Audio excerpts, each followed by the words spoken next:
Chapter 4 Introduction to Political Science. This chapter tells you about what politics is and why studying politics is important. The study of politics is called political science.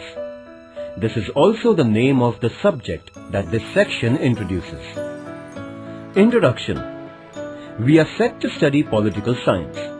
Never heard of this science? Don't worry. This subject is about the study of the activities called politics. You have surely heard about politics? Whenever someone is aspiring for power or position, we spontaneously say that the person is doing politics.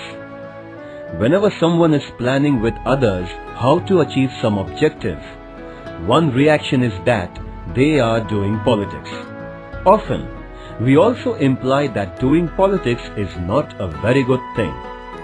But can we live without politics? And is politics really a bad thing? I know. When I wanted to be class secretary, some girls in my class said that I was into politics. Do you know, my sister always makes secret plans with my mother. Father says they are doing politics.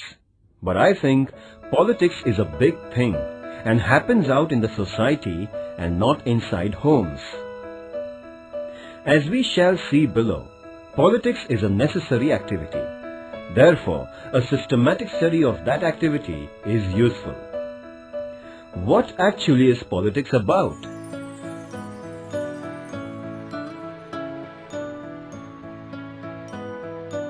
Politics and political science. Do you think that as members of society, we all should know about the way politics happens around us? This subject called political science will help you understand this. What is science? You have heard about science. Science means systematic study. So, physics is a systematic study of the physical materials, and geography is a systematic study of nature and environment, land mass and rivers, and so on. Every area or branch of systematic inquiry is described as a science. If we need to study matter and environment and trees and even human body, should we not need to study the society we live in? Study of matter and environment, living beings, etc. is called study of physical sciences and life sciences. Similarly, study of society is called social sciences. Political science is one such social science. It is about society, but it is about one particular dimension of social life, namely politics. What is so odd about it? In my group, every girl has a different opinion about every film. Yet we are friends and we keep telling each other why a particular film is good or bad. Human beings always live in society. No humans ever like to live alone. When many human beings live together, they do not live as a herd or as a crowd. They live together with a purpose to make their lives better. This purpose sets them apart from other animals that may live in herds. Human beings live in a society. Collective well-being is the purpose of any society. Once a society comes into being, questions emerge about what is in the interest of all members, as we saw in the example of the small town above. Questions also arise about who should decide what everyone's interest is. And questions arise about who should run affairs common to the group. In other words, politics begin. What is science? What is social science? Activity. Consider this question for a moment. Can there be a society without politics? Discuss this with your friends. Write down your arguments that come up in the discussion.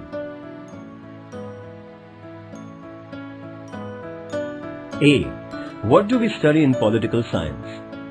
Realizing that politics is a part of society, thinkers in ancient societies devoted time and energy to study politics and society systematically. Of course, our society today is so much different from ancient societies. But ideals and ideas about good society propounded by ancient thinkers have always remained attractive. Study of politics always focuses on this question about what ideals are more fruitful for the entire society. Another challenge before every society is to run its affairs smoothly. This requires a government and some basic rules about how to manage our collective affairs. Political science has given attention to this question of forming government and running it. Countries in the world engage in relations with each other. These relations lead sometimes to wars, but often to trade and give and take. Studying political science includes the study of world politics too. Above all, power is central to all politics. So, the study of political science is related to the question about why people want power and what they do for getting power. In other words, power and competition are at the heart of the study of politics. Which are the subject matters of political science?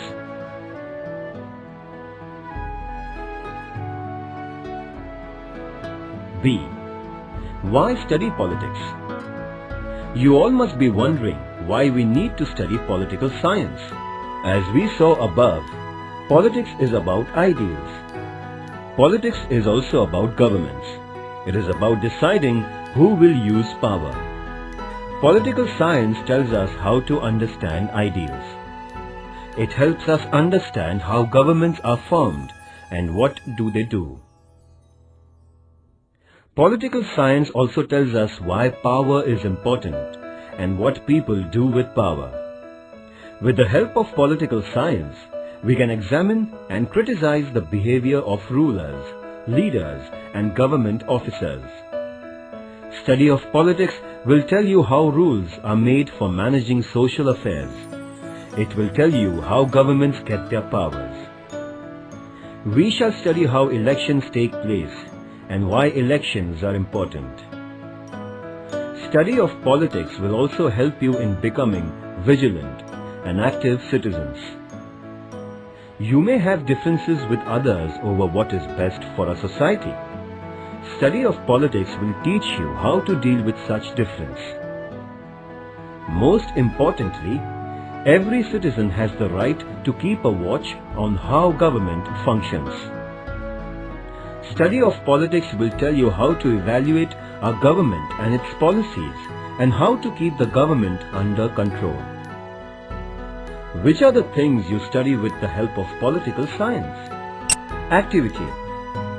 Read from newspapers of last 1 month news about agitations that took place either in Maharashtra or elsewhere in the country.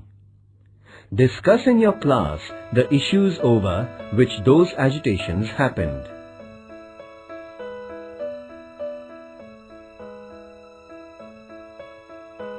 Let us look at some examples of politics. Do you know that every village has a Gram Panchayat? And every town has a municipal council? The Gram Panchayat and the municipal council looks after the maintenance of roads and lights in the locality. Government of India has decided to spend a lot of money on making provisions for schools because everyone must get education.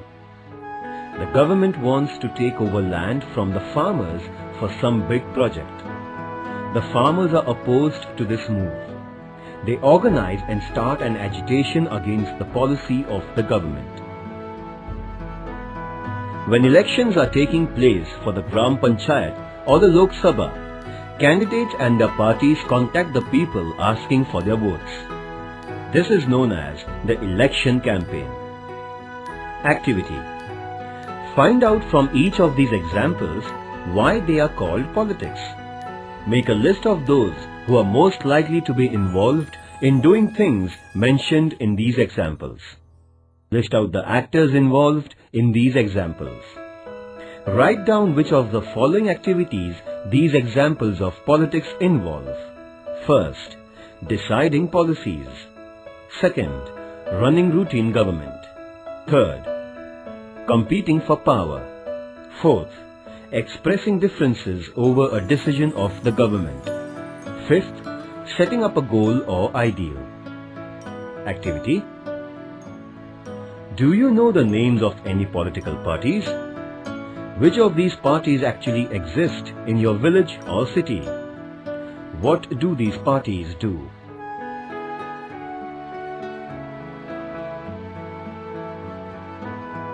Politics as differences. Think of a small town. This town is divided into 3 groups, and outsiders may easily say that there is a lot of groupism in the town. What is the groupism about? One group is wanting to spend some money collected from the residents for constructing a temple.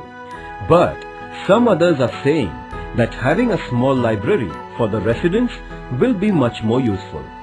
Disagreeing with both these propositions, some residents are saying that it is much more important to first ensure supply of tap water to the poor locality before we think of a temple or a library. Only if the town had all the resources in the world, it could manage all the 3 things. But they have only limited resources. So they have to decide where to spend the money first. Do you think this groupism is bad? Do you think this groupism can be avoided? This example tells us why and how groups get formed. If we know the reasons behind formation of groups, we shall be able to understand how competition among groups is important. Politics as governing. And here is yet another example. Your school is going to start a small library of storybooks for students and says that day-to-day management of this library must be done by students themselves. It is decided that class 9 students should take up the responsibility. Then, a competition begins among the various divisions of class 9. In each division, a few boys and girls want to become secretary of the library. Is there anything wrong in wanting to be a secretary of the students' library? If nobody wanted to be the secretary, who will manage the library? In this same manner, we would need people to come forward to manage the common affairs of the society. Whenever a formal association is formed, differences take place in the course of its functioning.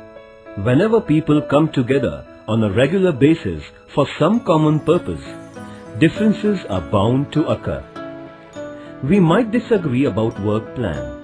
There would also be competition for positions to run the affairs of the group. This will lead to discussions. Then there will be some give and take. Differences, competition and give and take help in reaching a better decision and better management. There is nothing to be worried about differences. This is politics. Are they telling us that differences are not bad? Isn't that odd? What is true of groups and associations is also true of societies and nations. Politics is unavoidable. Politics is necessary. Politics helps in conducting competition and managing differences.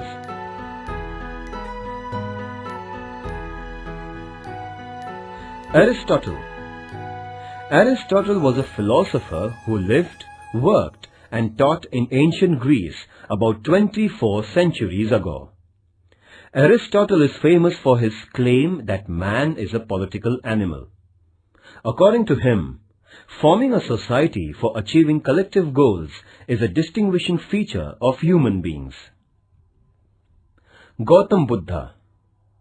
25 centuries ago, Buddha propounded equality as the organizing principle for society. He also pointed out that unfulfilled wants lead to dukkha, and good society must aim at overcoming dukkha.